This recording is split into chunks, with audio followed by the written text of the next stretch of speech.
All right, so continuing on with GAC 3s and continuing on with my train of thought from the previous video about GoodRx. Amazon has a subsidiary called PillPack, and they ship all your pills to you pre-packaged for your daily intake, or whatever, so that you don't have to sort all your pills. Obviously, every prescription pill has its own little stamp on it, and that's what you use to determine what exactly the pill is. If you happen to forget which bottle it came out of, or you drop them all or whatever, trust me, I had to do that for my dad because he would fuck up and mix up his pills all the time, and I would have to like Google all the little numbers. I mean, at a certain point, you kind of memorize what's what, but anyway, Amazon takes all that out by mailing you all your pills for whatever time period you need in individual packets. So GoodRx going public. Incidentally, GoodRx also had a few buy offers over the last 2.5, 3 years while they were private. So I would not be surprised if GoodRx comes public. They raise a lot of capital. People buy up the stock, and then eventually someone buys out GoodRx. And my idea, or my thought or hunch, I guess you could say, would be Amazon. They might have some antitrust claims, but they really aren't deeply into the pharmaceutical market yet. But same way that Amazon bought Whole Foods, when Amazon bought Whole Foods Market, all the other consumer staple stocks and companies got absolutely crushed, with the exception of Costco, because Amazon obviously has an incredible delivery, shipment, warehouse infrastructure system. And if they were to theoretically buy GoodRx, Amazon could probably put pharmacies out of business.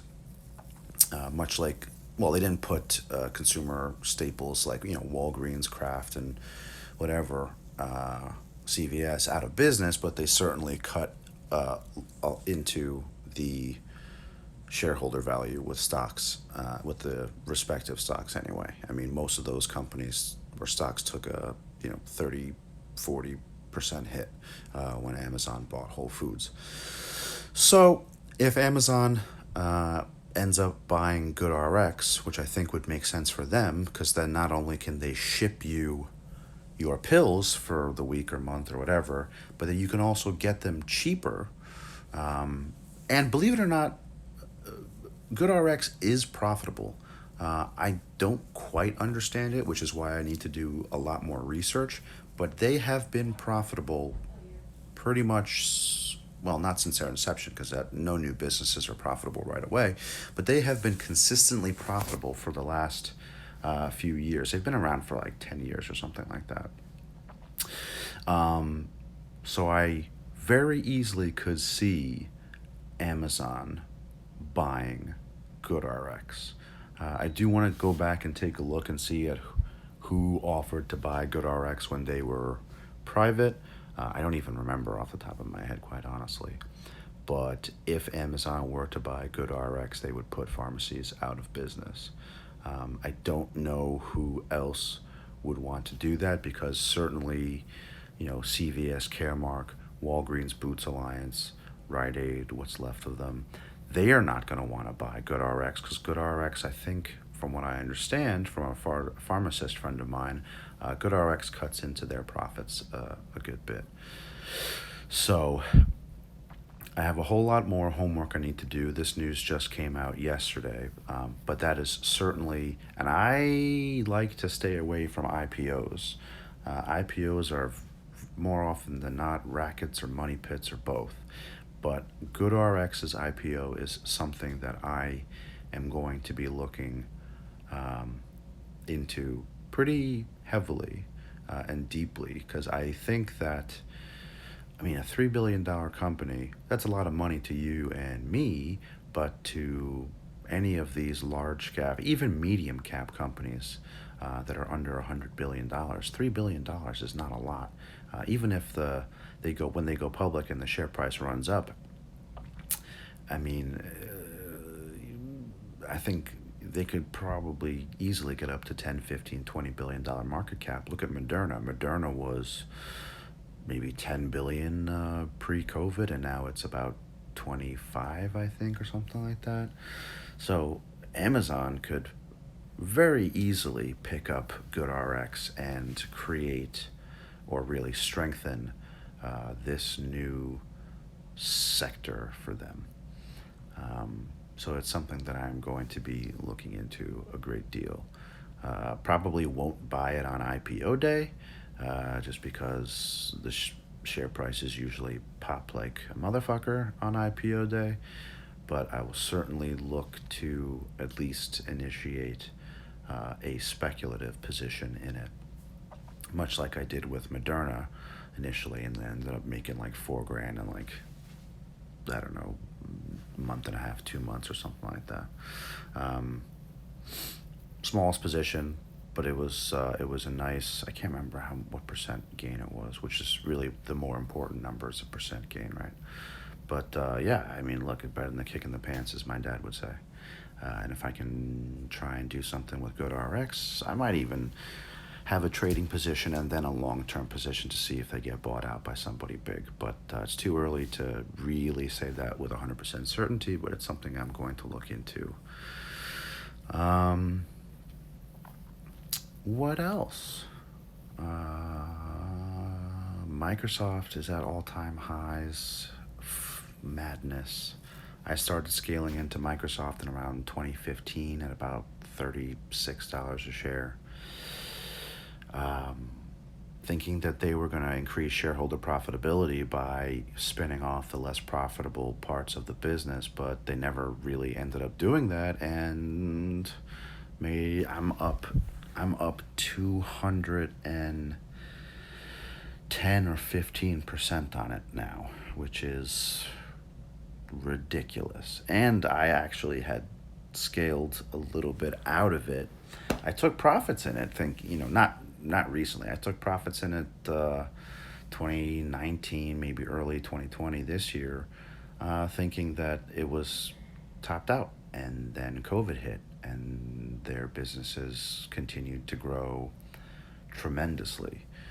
They actually took a hit after earnings this last time because Azure, their cloud services, only grew by like 40-something% as opposed to the previous year or quarters 50-something%, which is fucking retarded.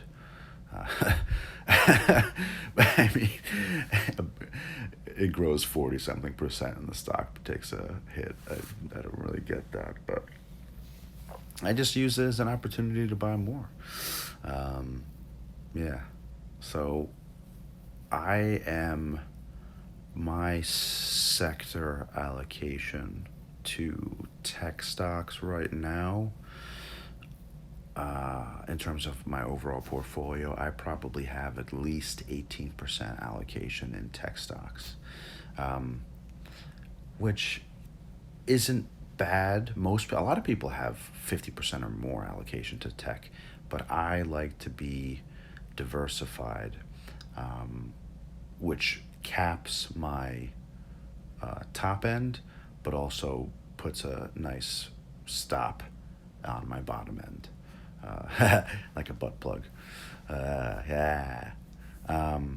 Which Bella would love to shove at me. She's a little weird. She's like anally fixated. I don't know. I don't know if it's a Polish thing or I don't know what it is, but anyway. Yeah, plenty of people have 50% allocation to tech stocks, and if they do or you do, you've made a metric fuck ton of money during COVID. But I try to stay relatively balanced, which again caps my gains sometimes, but it also limits my losses a lot. Slow and steady wins a race, if you ask me.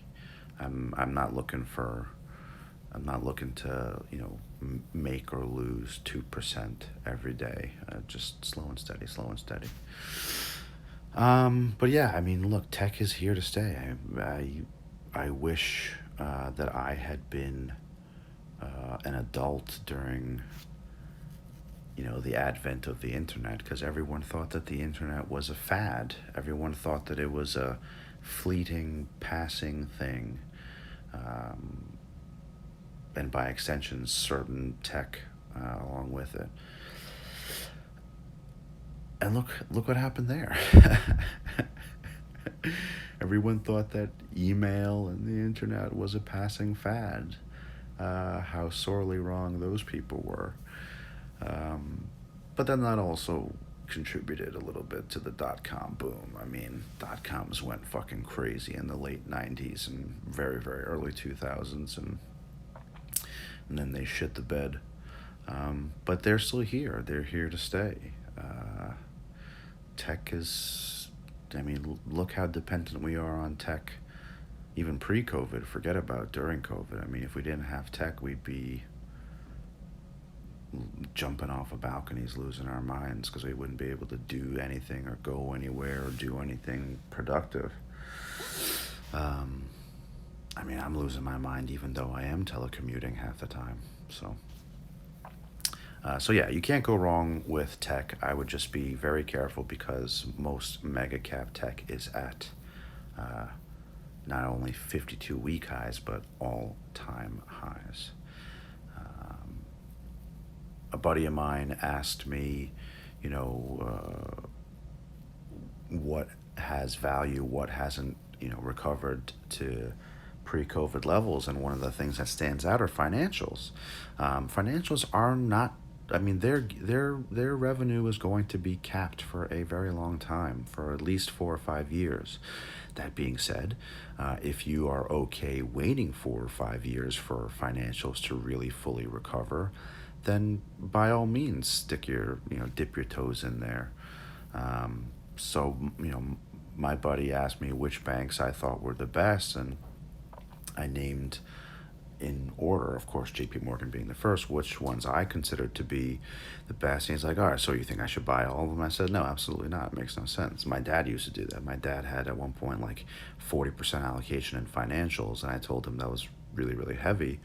And he made money at that time, but I honestly don't know if he reallocated it, because if he was still 40% allocated to financials when COVID hit, then that's a big loss. But if you're going to buy that many banks, just buy XLF, the ETF, and for the long term.